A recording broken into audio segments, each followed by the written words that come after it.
Question 5-6 మంత్రి గారు పవన్ కళ్యాణ్ గారు వచ్చిన ప్రశ్న ఇది వంశీకృష్ణ శ్రీనివాస్ యాదవ్ గారు అడిగింది. 2 ప్రశ్నలు అధ్యక్ష. ఇది ఒకటి, విశాఖపట్నంలో కాలుష్య నివారణకు ప్రభుత్వం తీసుకుంటున్న చర్యలు. రెండవది, అందుకు సంబంధించిన వివరాలు ఏంటంటే, విశాఖపట్నం ఆంధ్రప్రదేశ్ ఈశాన్య తీరంలో యారాడు కొండలు, సింహాచలం కొండలు, పైరు కైలాసగిరి కొండల మధ్యలో ఉంది. దాని స్థలాకృతి లక్షణం కారణంగా దీన్ని తరచుగా బౌల్ ఏరియా అని పిలుస్తారు. ఈ కొండల కారణంగా శీతాకాలంలో ఉష్ణోగ్రతలు తక్కువగా ఉండటం వల్ల పరిశ్రమల నుండి ఉత్పన్నమయ్యే వాయు కాలుష్య కారకాలు వాతావరణంలో వ్యాపించకుండా భూమి ఉపరితలం మీదనే ఉండిపోతున్నాయి. గత కొన్ని దశాబ్దాలుగా విశాఖపట్నం గణనీయమైన పారిశ్రామిక అభివృద్ధిని చవిచూస్తుంది. ఇది పర్యావరణం మరియు కాలుష్య సమస్యలకు దారితీస్తుంది. ఈ నగరంలో ప్రధానంగా వాయు కాలుష్యం ఎక్కువగా ఉంది అధ్యక్ష. 1960 నుండి విశాఖపట్నం పోర్ట్ అథారిటీ, హెచ్పిసిఎల్ మొదలైన బహుళ రంగ పరిశ్రమల స్థాపన మరియు వృద్ధి ఈ నగరాన్ని భారతదేశ పారిశ్రామిక పట్టణంలో ఒక ప్రధాన పారిశ్రామిక కేంద్రంగా చేసింది. పారిశ్రామిక వృద్ధి ఫలితంగా చుట్టుపక్కల వాతావరణంలో ధూళి కణాలు, సల్ఫర్ డయాక్సైడ్, నైట్రోజన్ డయాక్సైడ్ ఉద్గారాలు మరియు ఇతర కాలుష్య కారకాల సాంద్రత పెరిగింది. పరిశ్రమలు, ఇతర రంగాల నుంచి వెలువడే కాలుష్యాన్ని నియంత్రించేందుకు ఆంధ్రప్రదేశ్ కాలుష్య నియంత్రణ మండలి అనేక కార్యక్రమాలు, సమర్థవంతమైన చర్యలు చేపట్టి ఎప్పటికప్పుడు కార్యాచరణ ప్రణాళికలను రూపొందిస్తున్నది. ఏపీపీసీబీ యొక్క చొరవ నగరాన్ని సల్ఫర్ డయాక్సైడ్ మరియు నైట్రోజన్ డయాక్సైడ్ కాలుష్యం నుండి విముక్తి చేసింది. అయినప్పటికీ ధూళి కణాల కాలుష్యం ఒక సమస్యగానే మిగిలిపోయింది. 2009 సంవత్సరంలో కేంద్ర కాలుష్య నియంత్రణ మండలి సిపిసిబి విశాఖ నగరానికి సంబంధించి సమగ్ర పర్యావరణ కాలుష్య సూచిక సెపి స్కోరును 70.82గా లెక్కించి ఉండవలసిన ప్రమాణం 60 కంటే ఎక్కువగా ఉండడం వలన విశాఖపట్నంను తీవ్ర కాలుష్యం ఉన్న ప్రాంతంగా గుర్తించింది. కేంద్ర పర్యావరణ మరియు అటవీ మంత్రిత్వ శాఖ 13/1/2010 విశాఖపట్నం బౌల్ ఏరియాలో పరిశ్రమల స్థాపనకు మరియు విస్తరణకు మారిటోరియం విధించింది. ఇందువలన ఆంధ్రప్రదేశ్ కాలుష్య నియంత్రణ మండలి పరిశ్రమలు మరియు ఇతర భాగస్వాముల సమన్వయంతో బౌల్ ఏరియాలో ఉన్న పరిశ్రమలకు జాతీయ ప్రమాణాల కంటే ఎక్కువ కఠినమైన ఉద్గార ప్రమాణాలను, ఎమిషన్ స్టాండర్డ్స్ ను నిర్దేశించింది. ఉదాహరణకు పార్టికులేట్ మ్యాటర్ PM10 యొక్క గాఢత అంటే మిల్లీగ్రామ్ పర్ మెట్రిక్ క్యూబ్ దాదాపు 50 మిల్లీగ్రామ్ పర్ మెట్రిక్ క్యూబ్ గా జాతీయ ప్రమాణం 150 మిల్లీగ్రామ్ పర్ మెట్రిక్ క్యూబ్ కంటే గాను SO2 లెవెల్ 5 mg, జాతీయ ప్రమాణం 25 mg కంటే నిర్దేశించడం అయింది. ఈ కఠినమైన నిబంధనల కారణంగా పరిశ్రమలు కాలుష్య నియంత్రణ వ్యవస్థను అప్గ్రేడ్ చేశాయి మరియు గ్రీన్ విశాఖ కార్యక్రమం కింద విస్తారమైన గ్రీన్ బెల్ట్ ని అభివృద్ధి చేశాయి. ఈ చర్యల వలన సెపీ స్కోర్ 2013 నాటికి 70.82 నుండి 52.31కి తగ్గింది.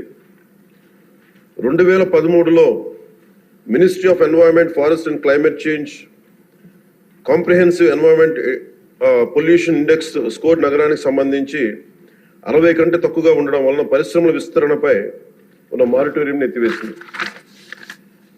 కాలుష్యాన్ని నియంత్రించడంలో గణనీయమైన విజయం సాధించినప్పటికీ విశాఖపట్నంలో పరిశ్రమల విస్తరణ కార్యక్రమాల వలన మరియు సంబంధించిన ధూళితో కూడిన సరుకు రవాణా, కార్గో రవాణా మొదలైన తదనంతర కార్యకలాపాలు వాయు కాలుష్యం పెరగడానికి కారణమైనాయి. నగరంలో పార్టికులేట్ మ్యాటర్ అంటే ముఖ్యంగా కణ కాలుష్యం, దుమ్ము, ధూళి, మసి, పొగ ఈ లెవెల్స్ జాతీయ ప్రమాణాలు 60 మిల్లీగ్రాములు మించినందున వాయు నాణ్యత మెరుగుదల అవసరమని ఆంధ్రప్రదేశ్లోని మరో 12 నగరాలతో పాటు విశాఖపట్నంను నాన్ అటైన్మెంట్ సిటీలుగా సిపిసిబి గుర్తించింది. సిపిసిబి జీవీఎంసీ, జిల్లా పరిపాలన, రవాణా శాఖ, పరిశ్రమలు, పౌర సరఫరాల శాఖ వంటి సంబంధిత భాగస్వామ్య శాఖల సమన్వయంతో APPCB national clean air programme కింద నగరంలో వాయు కాలుష్య స్థాయిలను తగ్గించడానికి కార్యాచరణ ప్రణాళికను రూపొందించింది. ప్రభుత్వం సిపిసిబి, ఏపీపీసీబీ అన్ని భాగస్వామ్య శాఖలచే ఆమోదించిన కార్యాచరణ ప్రణాళిక అమలును నిశ్చితంగా పర్యవేక్షిస్తాం. పరిశ్రమల నుంచి వెలువడే వాయు కాలుష్య ఉద్గారాలు, పరిశ్రమల కార్యకలాపాలు, పట్టణ అవసరాలకు సంబంధించిన సరుకు రవాణా నుంచి వెలువడే ఉద్గారాలను నియంత్రించేందుకు ఏపీపీసీబీ పలు చర్యలను చేపట్టింది అధ్యక్ష.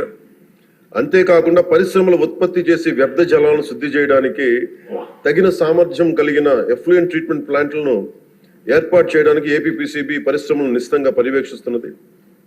విశాఖపట్నం నగరంలో ఉత్పత్తి అయ్యే మురుగునీటిని జీవీఎంసీ నిర్మించిన 5 మేజర్ సువేజ్ ట్రీట్మెంట్ ప్లాంట్స్ ని 13 మినీ ఎస్టీపీలను మళ్లించడంతో పాటు నిర్దేశిత ప్రమాణాలకు అనుగుణంగా ఎస్టీపీ అవుట్లెట్ వద్ద కాలుష్య స్థాయిని పర్యవేక్షించడం ద్వారా నీటి కాలుష్యానికి అవకాశం లేకుండా వీలు కల్పిస్తూ ఉంది.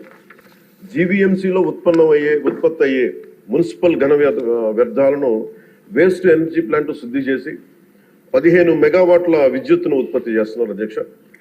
దీనిని కాపులుప్పాడలో జిందాల్ అర్బన్ వేస్ట్ మేనేజ్మెంట్ ఏర్పాటు చేసింది. ఇది బహిరంగ ఘన వ్యర్థాల దహనం మరియు మున్సిపల్ సాలిడ్ వేస్ట్ డిస్పోజల్ సమస్యను తొలగించింది. విశాఖపట్నం నగరంలో కాలుష్య స్థాయిలను తగ్గించడానికి, మరిన్న నివారణ చర్యలు చేపట్టడానికి, కాలుష్య మూలాలు మరియు సంబంధిత కాలుష్య కారకాలను సవివరంగా గుర్తించడానికి ఒక సోర్స్ అపాయింట్మెంట్ స్టడీని విశాఖపట్నంలో ఆంధ్ర విశ్వవిద్యాలయానికి అప్పగించడం అయింది. ఏపీపీసీబీ ఎప్పటికప్పుడు పరిశ్రమలను పర్యవేక్షిస్తూ వాయు కాలుష్య నియంత్రణ వ్యవస్థలను, వ్యర్థాలను శుద్ధి వ్యవస్థలను అప్గ్రేడ్ చేసి ఆపరేట్ చేయాలని ఎప్పటికప్పుడు ఆదేశాలను జారీ చేస్తుంది. Real time pollution monitoring systems ద్వారాను మరియు భౌతిక తనిఖీల ద్వారా పరిశ్రమలను ఏపీపీసీబీ పర్యవేక్షిస్తున్నది. ఈ చర్యల యొక్క వివరాలను అనుబంధంగా సభా సమక్షంలో ఉంచడం అయింది. పరిశ్రమల పర్యావరణ ఆడిట్ వ్యవస్థను కూడా ప్రభుత్వం ఏర్పాటు చేయనుంది. పరిశ్రమల్లో పర్యావరణ ఆడిట్ నిర్వహించడానికి భారత ప్రభుత్వం పర్యావరణ మరియు అటవీ మంత్రిత్వ శాఖ 2024 జనవరి 29న ఒక ముసాయిదా నోటిఫికేషన్ జారీ చేసింది. పర్యావరణ సుస్థిరత మరియు పరిశ్రమల వృద్ధికి నిబద్ధతలో భాగంగా పర్యావరణ చట్టాన్ని పాటించేలా చూడటానికి మరియు మెరుగుదల అంశాలను గుర్తించడానికి ఏపీపీసీబీ పరిశ్రమల్లో క్రమం తప్పకుండా పర్యావరణ ఆడిట్ నిర్వహిస్తున్నది. పరిశుభ్రమైన పర్యావరణ లక్ష్య సాధన కోసం ప్రజలతో సహా సంబంధిత భాగస్వాములందరినీ చైతన్యవంతం చేయడానికి ఆంధ్రప్రదేశ్ పొల్యూషన్ కంట్రోల్ బోర్డు మరియు ప్రభుత్వం చిత్తశుద్ధితో కృషి చేస్తున్నాయి. స్వచ్ఛమైన గాలి, స్వచ్ఛమైన నీరు, భవిష్యత్ తరాల శ్రేయస్సు కోసం సురక్షిత పర్యావరణ పద్ధతులతో రాష్ట్రాభివృద్ధి కట్టుబడి ఉన్నాం. ఈ సందర్భంలో ఈ American red Indian chief Seattle, స్థానిక అమెరికన్ చీఫ్ ఆఫ్ సుక్వామిష్ మరియు దువామిష్ ట్రైబ్స్ ఈ కింద విధంగా ఉదాహరించిన ఒక సందర్భంలో, the earth does not belong to man, man belongs to the earth. We don't inherit the earth, but we borrow it from our children. ఆయన మాటలు సమస్త జీవరాశుల పరస్పర అనుసంధానాన్ని, భావితరాల కోసం ప్రకృతి ప్రపంచాన్ని గౌరవించడం, పరిరక్షించడం యొక్క ప్రాముఖ్యత నొక్కి చెప్తున్నాను. Thank you.